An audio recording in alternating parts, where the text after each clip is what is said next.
તો જૂનાગઢ ગિરનાર યાત્રા રજીસ્ટ્રેશન મામલે તંત્રનો ફિયાસ્કો 18 જુલાઈથી રજીસ્ટ્રેશન કરવાની કલેક્ટરે જાહેરાત કરી હતી અને વહેલી સવારથી જ યાત્રીઓનું કોઈ જ રજીસ્ટ્રેશન કરવામાં આવ્યું નથી। યાત્રીઓના નામ નંબર અને ફેસ રીડિંગનું આયોજન હતું। યાત્રા રજીસ્ટ્રેશન ક્યારે શરૂ થશે તે અંગે તંત્ર દ્વારા મૌન સેવવામાં આવ્યું છે। તંત્રની આવી બેદરકારીને લઈને યાત્રિકોમાં રોષ ફેલાયો છે।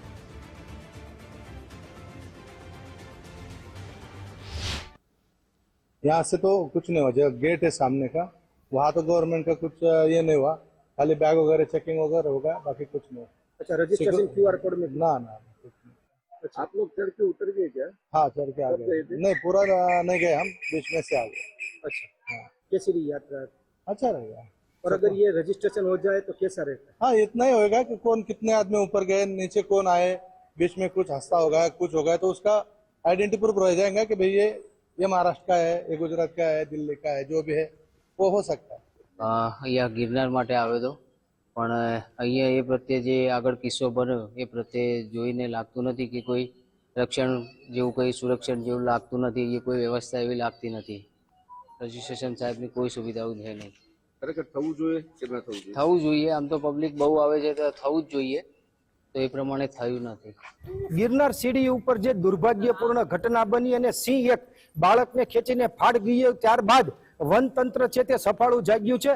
હાલ જે છે તે વહીવટી તંત્ર, પોલીસ અને વન વિભાગે એક પ્રયોગ હાથ ધર્યો છે ને ગિરનારની જૂની ને નવી સીડી ઉપર આવતા જતા યાત્રિકો માટે છે તે ક્યુઆર કોડ સ્કેન કરવાનું અને રજીસ્ટ્રેશન કરાવવાનું જે 18 તારીખથી શરૂ થવાનું હતું તે હજુ સુધી શરૂ થયું નથી। પહેલા જ દિવસે આ જે વહીવટી તંત્રનો અભિગમ, જે આજે પ્રયોગ હતો તેનો ફિયાસ્કો થયો છે। ખાસ જાણવા મળે તો એવું કહેવામાં આવી રહ્યું છે કે આજે સાંજે છે ત્યાં તમામ સિસ્ટમ છે તે કાર્યરત થશે, પણ હાલ જ્યારે એવું કહેવામાં આવ્યું હતું કે 18 તારીખથી અહીં આવતા યાત્રિકો માટે છે તે રજીસ્ટ્રેશન ક્યુઆર કોડ ફરજિયાત થશે।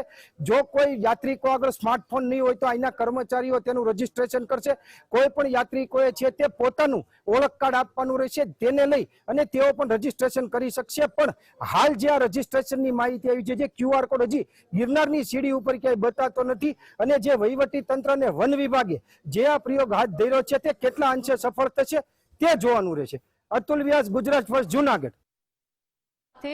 Associate editor Dharmesh Vaidya live જોડાઈ ગયા છે। ધર્મેશ, જે રીતે જૂનાગઢ ગિરનાર યાત્રા પર રજીસ્ટ્રેશનનો નવો નિયમ બનાવવામાં આવ્યો, આજથી અમલમાં આવવાનો હતો, પરંતુ હજુ સુધી કોઈ જ રજીસ્ટ્રેશન નથી થઈ રહ્યું। સાથે સાથે ભક્તો દ્વારા એવું કહેવામાં આવી રહ્યું છે રજીસ્ટ્રેશન તો ઠીક, પરંતુ તેમને વધુ સુરક્ષા આપવી જોઈએ, એટલે નારાજગી પણ છે।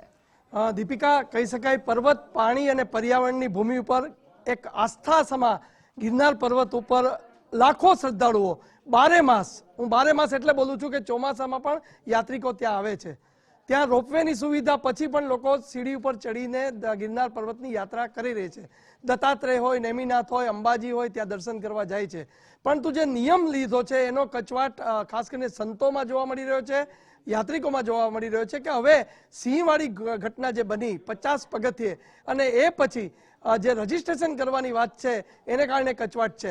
ગિરનાર ઉપર પર્વત ઉપર 2 વખતે યાત્રાળુનો ઘસારો સૌથી વધુ હોય છે।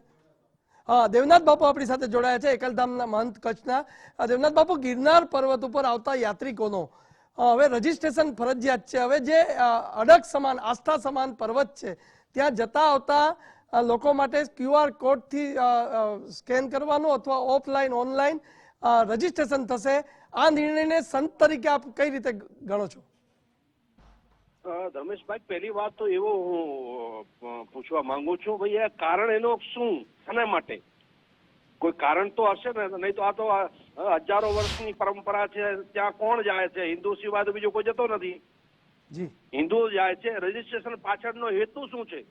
કઈ હેતુ તો હોવો જોઈએ ને, આને માટે આપણે કરીએ છીએ, કઈ હેતુ મને તો કઈ ખબર નથી પડી હજી સુધી, એને પાછળનો હેતુ શું છે? રજીસ્ટ્રેશન કરવો, ચલો કરવો તો સારી વાત છે, કરો છો ઠીક છે, એને પાછળનો હેતુ શું?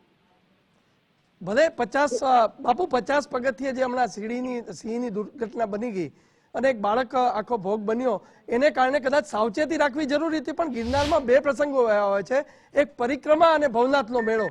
ત્યારે લાખો યાત્રિકો હોય છે, ત્યારે રજીસ્ટ્રેશનમાં તકલીફ પડે અને આપે કીધું એ બહુ જરૂરી છે। હા હા બિલકુલ. આવડા 2 વર્ષમાં બહુ મોટા પ્રસંગો આવતા હોય છે. એક લીલી પરિક્રમા આવતી હોય છે ને એક મહાશિવરાત્રીનો મોટો ઓછામાં મેળો આવતો છે. લાખો લોકો દર્શન કરવા આવતા હોય છે. મને લાગે છે કે એમાં એ કેવી રીતે પહોંચી વળશે. શ્રદ્ધાળુ તો 24 કલાક સતત ત્યાં ચાલુ રહે છે. ગિરનારની અંદર આપણે જેમ વાત કરી કે ચોમાસું હોય તો બી ગિરનારમાં લોકો દર્શન કરવા જતા હોય છે. તો મને એનો કોઈ હેતુની ખબર નથી પડી કે તમે શાને માટે, અગર સિંહ એક બાળકને ઉપાડી ગયો છે અને એની સુરક્ષા માટે ખાલી રજીસ્ટ્રેશન ને કામ કરશે. રજીસ્ટ્રેશન થશે તો શું આવી બીજી વાર ઘટના નહીં બને? એ તો એ વ્યક્તિની ઓળખ થશે કે આ ગયો તો ઉપર અને આવું થયું. પણ રજીસ્ટ્રેશન થી સંતોમાં શું, કોઈ સંતો તો નગરી પણ સંતોની છે, સંતોએ આ બાબતે કોઈ આ બાબતની વાતચીત કે આપની સાથે કઈ? સંતોની અમારે કોઈ હજી વાત નથી થઈ. મને તો આપણે માધ્યમથી જ ખબર પડી છે કે આવું બધો થઈ રહ્યો છે. પણ આના પાછળનો હેતુ જાણવો જરૂરી છે કે આને પાછળનો શું હેતુ છે. અગર હેતુ સારો હોય તો ઠીક છે, નહીં તો સમાજની અંદર બીજી અફવા ઉડી જાય એટલે સમાજને મને લાગે કે લોકો અલગ અલગ કરવા જેવો બની રહે. પણ એનો પાછળનો હેતુ ચોક્કસ જોવો પડે. હેતુ જોયા પહેલે આપણે ન કરો તમે આ શાને માટે કરો છો, ખાલી સુરક્ષા માટે કરો છો કે એને પાછળનો કોઈ બીજો હેતુ છે? ચોક્કસ આપણે જાણ્યું છે ગોરક્ષનાથજીનું મંદિર ગોરક્ષ ધૂણા ઉપર મૂર્તિને તોડીને નાખી હતી. એનું પરિણામ શું આવ્યો કોઈ તપાસ કરી કઈ પરિણામ નથી આવ્યો. મૂર્તિ તોડી નાખી, અમારા ઈષ્ટદેવનો મૂર્તિ ખંડિત કરી નાખી, મંદિર તોડી નાખ્યો, તો બી એને કોઈ રિઝલ્ટ નથી આવ્યો. એના ઉપર લીપાપોતી કરીને ભાઈ આમ થયો ફલાણો થયો ઢીકડો કરી બંધ કરી નાખ્યો. ચોક્કસ જો જે પકડાવા જોઈએ કોણ હતા કોણ કાંઈ નથી થયો. એટલે આ થાય છે બરો સુરક્ષા માટે થતો તો સારી વાત છે. અગર સુરક્ષા માટે નથી ને આને પાછળ કઈ બીજો હેતુ હોય તો મને લાગે છે કે સમાજ માટે બહુ ખરાબ વસ્તુ છે. ચોક્કસ બાપુ, ગુજરાત ફર્સ્ટ સાથે જોડાયા બદલ ખૂબ આભાર. આપણી સાથે ભાવેશ વેકરિયા જોડાયા છે જે ગિરનાર સાથે ખૂબ નજીકથી જોડાયેલા છે. ભાવેશભાઈ, રજીસ્ટ્રેશનની વાત થઈ, કલેક્ટર દ્વારા રજૂઆત થઈ અને આજે રજીસ્ટ્રેશનનો ફિયાસ્કો પણ થયો, પણ આ રજીસ્ટ્રેશનની પ્રક્રિયાને એક જુનાગઢ વાસી, એક ગિરનાર પ્રેમી તરીકે કઈ રીતે જોવો છો? પહેલી વસ્તુ તો આપને જણાવું ધર્મેશભાઈ, ગુજરાત ફર્સ્ટના માધ્યમથી કે ગિરનાર સંરક્ષક તરીકે હું છેલ્લા 15 વર્ષથી ગિરનારની ચિંતા કરતો હોઉં ત્યારે આવા કાંઈ પણ ફતવાઓ ગિરનારની સ્વમાન ભંગ થઈ રહ્યો છે, ગિરનારનું અપમાન થઈ રહ્યું છે.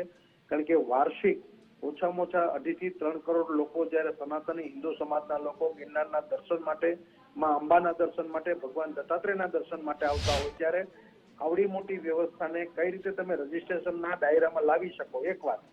બીજું, ભારતનો નાગરિક છે, ગુજરાતનો નાગરિક છે અને આવીને પોતાનું આધાર કાર્ડ રજૂ કરવાનું અને પછી રજીસ્ટ્રેશન થાય, આ તો એટલા બધા હાસ્યાસ્પદ છે કે એની કોઈ સીમા નથી. તમારે આધાર કાર્ડ રજૂ કરવાનું હોય તો કોઈ બીજી વસ્તુમાં હોય, રજીસ્ટ્રેશન અને ગિરનાર ઉપર જવામાં આધ્યાત્મિકતાની અનુભૂતિ કરવામાં જો તમારે આ સરકાર રજીસ્ટ્રેશન માંગવા મળી હોય તો આ સરકારમાં હવે સ્વતંત્રતા નથી. ભાવેશભાઈ, સિંહની ઘટના બની, સિંહની દુઃખદ ઘટના બની, બાળકનો ભોગ લીધો, એ પછી આ સુરક્ષાને કારણે આ કરવામાં આવી રહ્યું છે એવું તંત્રની વાત છે, શું કહેશો? હા, હું છેલ્લા 15 વર્ષથી કહું છું કે ગિરનારમાંથી અભયારણ્ય દૂર કરવું જોઈએ. કારણ કે ગિરનાર છે પર્વત છે અને સિંહ છે એ સમતળ પ્રદેશનું પ્રાણી છે. 25-30 સિંહો જે ગિરનારમાં વસે છે એને તમે સાસણ કે બરડા ડુંગરમાં વસાવી દો અને અહીંયા આવતા લોકોને આધ્યાત્મિક દર્શન કરવા દો. કારણ કે સિંહ દર્શન કરવા માટે જો લોકો નથી આવતા, ગિરનારના આધ્યાત્મિકતાના દર્શન કરવા આવે છે, ઈશ્વરના દર્શન કરવા આવે છે. સિંહ દર્શનની વ્યવસ્થા અલગ કરો. આ અમારું આધ્યાત્મિક દર્શનનું એપિસેન્ટર છે ભાઈ. અચ્છા ભાવેશભાઈ, અંતિમ પ્રશ્ન આપને પૂછી રહ્યો છે. રજીસ્ટ્રેશનની પ્રક્રિયાથી સંતોની નગરીમાં સંતો કેમ કઈ બોલ્યા નથી, હજી સુધી રજૂઆત કરી હોય? હંમેશા નરોવા કુંજરવા જ કર્યું છે. એના કારણે જ મારો ગિરનાર આજે ચિંતામાં છે. છેલ્લા 15 વર્ષથી તમે સંતોની ભૂમિકા જુઓ તો ધ્યાનમાં આવે છે કે સંતો નરોવા કુંજરવા કરી રહ્યા છે, સરકારના પ્રેશર નીચે કામ કરી રહ્યા છે, તંત્રના પ્રેશર નીચે કામ કરી રહ્યા છે. એના કારણે જ મારો સનાતન હિન્દુ ધર્મ, મારો સનાતન ગિરનાર ચિંતામાં છે. ચોક્કસ. આપણી સાથે ભાવેશભાઈ જોડાયા બદલ આભાર. ગુજરાત ફર્સ્ટ સાથે ધીરુભાઈ પુરોહિત છે, સિનિયર પત્રકાર છે, વરિષ્ઠ જુનાગઢના.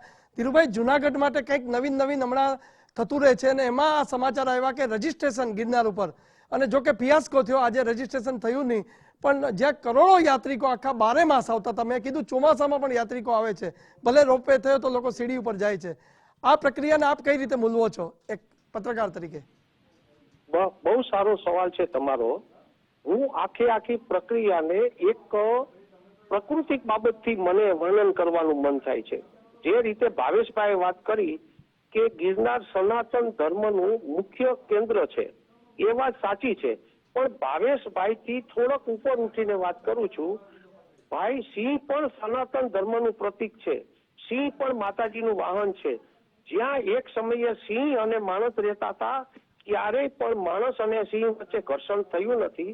અત્યારે જે બનાવ બન્યો છે ને એ વન્ય પ્રાણી ઉપર અતિરેક થયો છે માણસે, એટલે બન્યો છે. સિંહે પણ પોતાની